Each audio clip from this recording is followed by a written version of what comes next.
bonsoir à tous, bienvenue dans ce grand angle consacré à une page d'histoire. Il y a 30 ans, le 9 novembre 1989, les Berlinois détruisaient le mur séparant le bloc soviétique du monde occidental.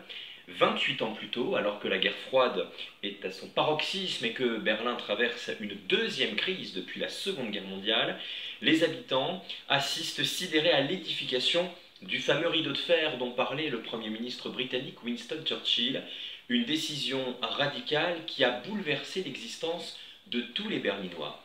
Retour sur plus de 40 ans d'histoire. En 1945, l'Allemagne perd son statut de grande puissance. En mars 1948, à la conférence de Londres, les Alliés divisent l'Allemagne et Berlin en 4 zones d'occupation, américaine, britannique, française, soviétique.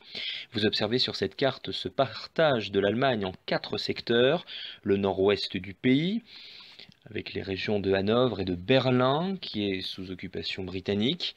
La France détient le sud-ouest, les Américains le sud-est, avec la région de Francfort, et les Soviétiques occupent le nord-est de l'Allemagne, avec la région de Berlin. Et au sein même de Berlin, la ville est partagée en 3 secteurs, américains, britanniques et français composent Berlin-Ouest, et un secteur soviétique compose Berlin-Est.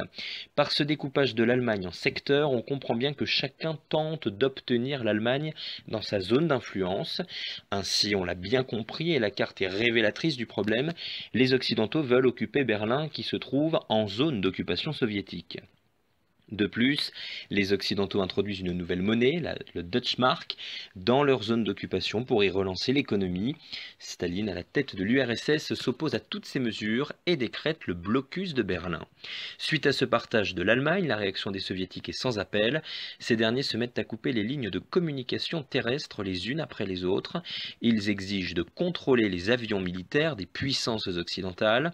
Lorsque la réforme monétaire entre en vigueur dans les zones occidentales, le trafic interzonal est interrompu par les Russes.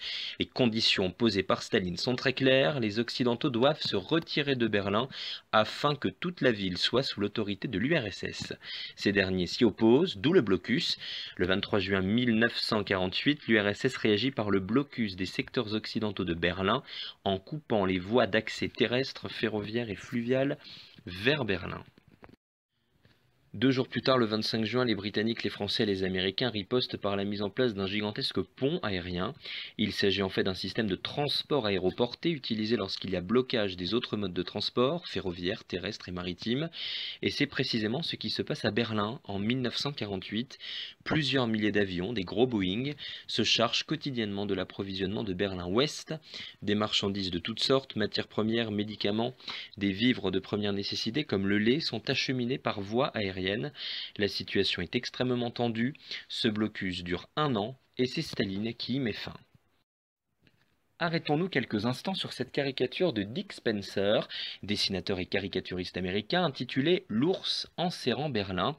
Ce dessin met en scène ici les troupes soviétiques représentées par un gros ours, lui-même représentant Staline aux griffes ensanglantées et portant une casquette, encerclant Berlin, empêchant ainsi tout ravitaillement de la ville. Ce blocus est un véritable siège destiné à pousser les soldats occidentaux à quitter la ville. Finalement, le 12 mai 1949, Staline décide de lever le blocus, celui-ci étant devenu inutile. Une fois le blocus levé, naît d'un côté la RFA, la République fédérale allemande, correspondant à l'Allemagne de l'Ouest, c'est-à-dire aux zones alliées et à Berlin-Ouest, pourtant située au cœur de la RDA. La RDA qui justement est la deuxième partie de l'Allemagne, République démocratique allemande, communiste, correspondant à la zone soviétique avec Berlin-Est comme capitale. Cette première crise de Berlin est l'exemple même d'un affrontement indirect entre les 2 grands, lesquels ne recourent pas à l'utilisation de l'arme atomique pour détruire leur adversaire. Une deuxième crise va ébranler Berlin quelques années plus tard, dans une période dite de coexistence pacifique ou de dégel. De quoi s'agit-il concrètement? La coexistence pacifique est une doctrine de politique extérieure soviétique qui a pour but de limiter l'affrontement avec les États-Unis pour préserver la possibilité d'une victoire finale soviétique. Il faut bien comprendre que cette deuxième crise de Berlin est à l'origine provoquée par d'importants mouvements de grève ouvriers qui ébranlent la ville au début des années 1950. En voici une illustration avec des ouvriers du bâtiment bâtiments de Berlin-Est se mettant en grève. Nous sommes en juin 1953. Ces derniers manifestent contre l'augmentation des cadences de travail. Un décret prévoyait en effet un relèvement de 10% des normes de travail sans augmentation correspondante de salaire. La grève gagne très vite l'ensemble de la RDA et se transforme en émeute anticommuniste. Les ouvriers réclament le retrait de l'autorité soviétique et le rétablissement des élections libres. L'insurrection est réprimée par les chars soviétiques, vous l'apercevez au premier plan avec la présence d'un char devant la foule. Le bilan de cette insurrection est très lourd, on compte plus de 500 morts. De plus, des milliers de personnes sont déportées dans des camps soviétiques. À noter également un exode massif d'Allemands de la RDA vers l'Ouest. Au total, entre 1945 et la fin des années 1950, 3 millions d'Allemands de l'Est ont quitté la zone soviétique pour l'Ouest.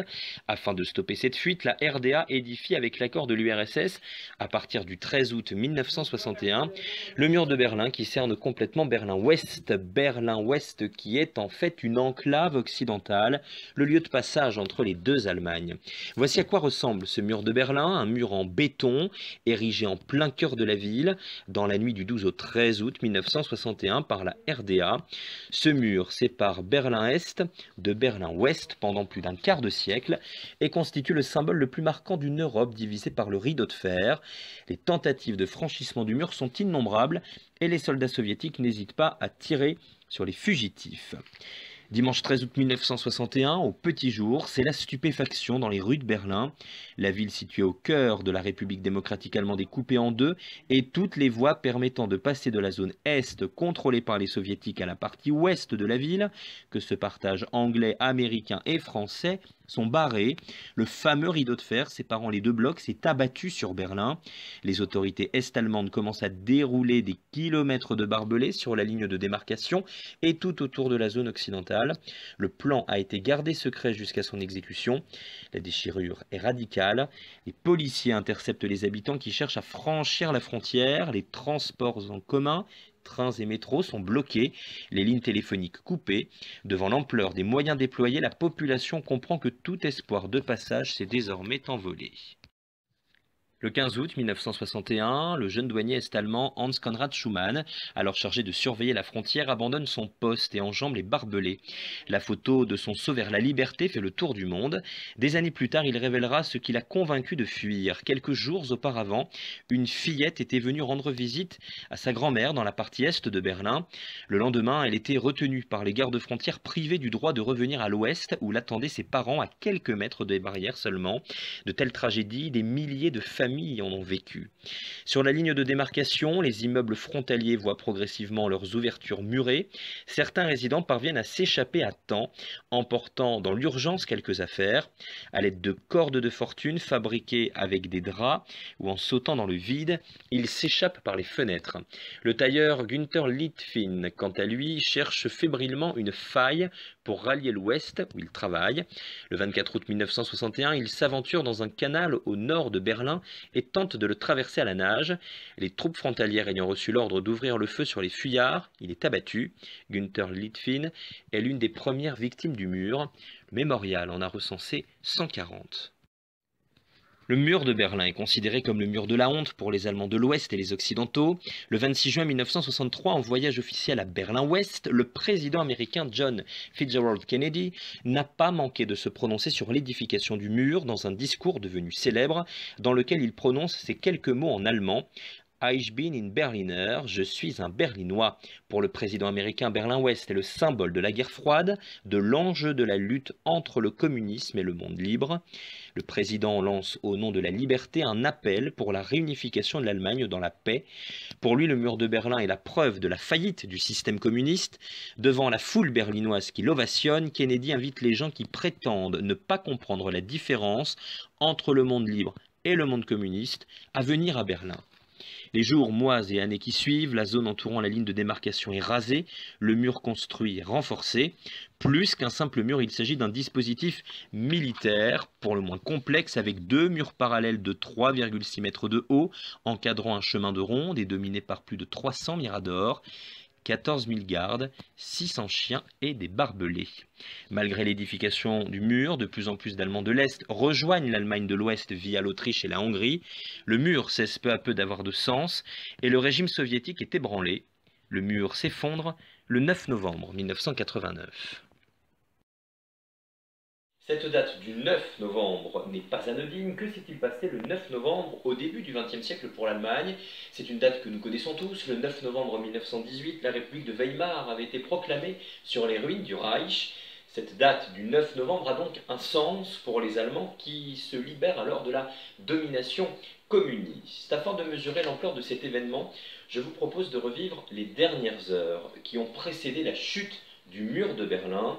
On y voit une ville dans l'euphorie d'un moment historique considérable. Regardez.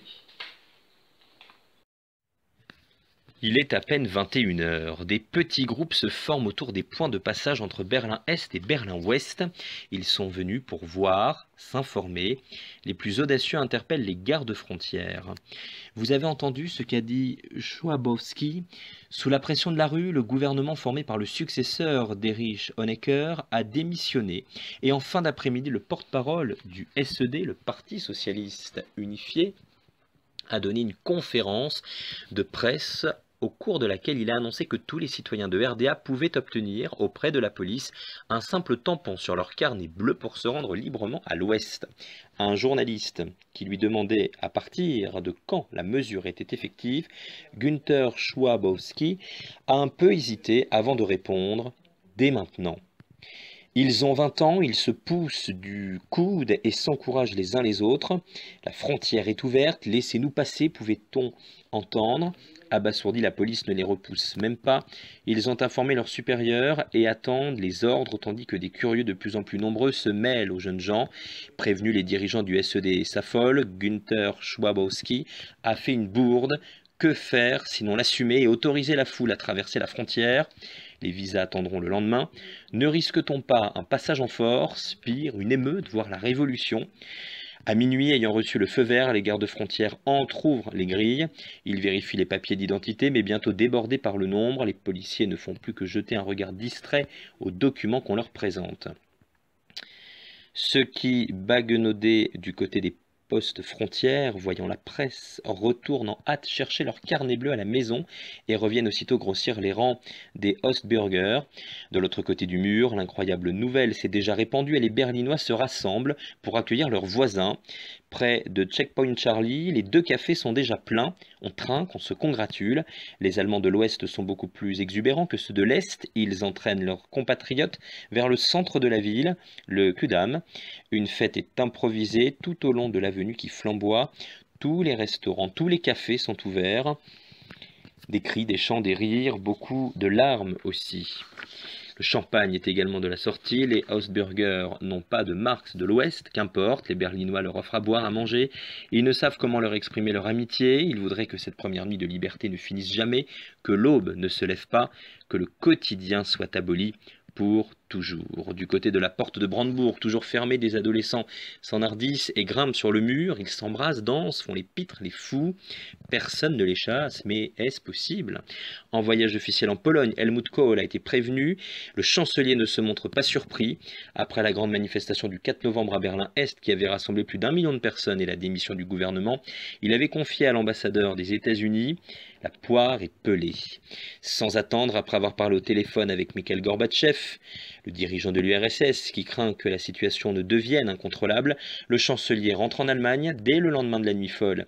Il est sur la place de la mairie de Schönenberg avec le bourgmestre régnant Walter Momper et l'ancien chancelier Willy Brandt. Ce dernier semble perdu dans ses souvenirs. 28 ans ont passé depuis que les Berlinois manifestaient contre la construction du mur. Ils sont de nouveau dans la rue pour fêter sa chute cette fois-ci. Demain, le vieux leader social-démocrate hoche la tête et déclare, je cite, « Ce qui appartient à un même ensemble doit se développer ensemble ». Helmut Kohl opine, il sait déjà que la réunification est en marche. Ce 9 novembre 1989, le mur de Berlin était détruit par morceaux avec des engins de chantier.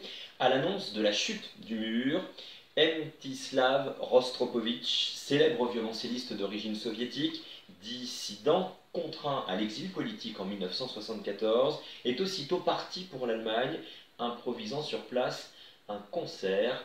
Qui est cet homme? Découverte. La photo a fait le tour du monde. Le 9 novembre 1989, Mstislav Rostropovitch, dit Slava, violoncelliste de génie, musicien universel, citoyen du monde, était bien tranquille dans son appartement de l'avenue Georges Mandel, dans le 16e arrondissement de Paris, lorsqu'il entendit à la radio qu'il se passait quelque chose du côté du mur de Berlin. Son sang ne fit qu'un tour. Il avait toujours agi ainsi, tant dans sa carrière musicale que dans sa vie personnelle et son parcours politique, en toute spontanéité, impulsif, sans prévoir. Au petit matin du 11 novembre, il appelle son vieil ami le capitaine d'industrie Antoine Riboud, président de Danone, qui avait tant soutenu les initiatives du violoncelliste, notamment au festival d'Évian qu'ils avaient créé. Qu'il fasse, lui dit-il, préparer son avion privé. Riboud lui signale qu'il a tout de même besoin de connaître la destination, ne serait-ce que pour demander l'autorisation d'atterrir. Slava lui répond « Nous partons pour Berlin. » Et voici 2 hommes et un violoncelle envolés pour ce qui n'était pas encore redevenu la capitale allemande. Une fois arrivés, ils montent dans un taxi, mais pour aller où? Le mur de Berlin est très étendu. Ils optent pour Checkpoint Charlie, le point de passage symbolique de l'Est à l'Ouest.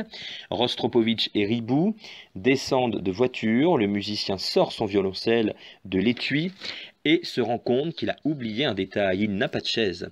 Riboud ne se laisse pas perturber par si peu, il entre dans une guérite de gardien et emprunte le siège de l'un d'eux, récalcitrant au début, puis dubitatif et enfin résigné. Rostropovitch s'assoit devant le mur et se met à jouer Bach, que cet homme profondément spirituel avait toujours associé à Dieu.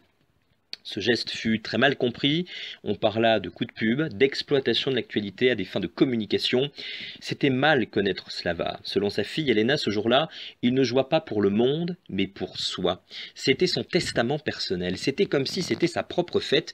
Il avait été obligé de vivre constamment tiraillé entre 2 patries, l'URSS et le reste du monde, et le mur symbolisait à lui seul cette séparation entre 2 univers.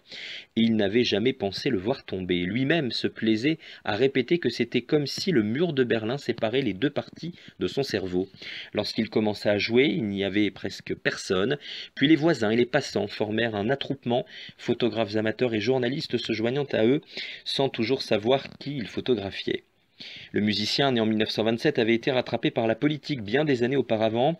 Pur produit de l'éducation musicale soviétique d'excellence, il avait commencé le piano à 4 ans et donné son premier concert public à 8, commencé le violoncelle à 10 ans et donné son premier concert à 13. Entré au conservatoire de Moscou à l'âge de 17 ans, il passa directement de 2e en 5e année.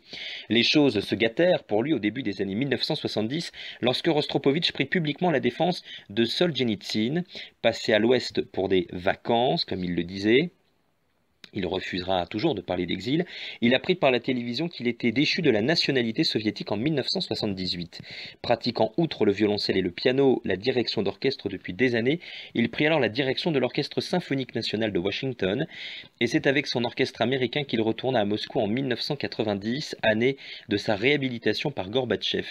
Demeuré apatride, il refusait la nationalité russe que l'on proposait de lui restituer, puis prit parti pour Poutine, s'impliquant à nouveau dans la vie musicale russe.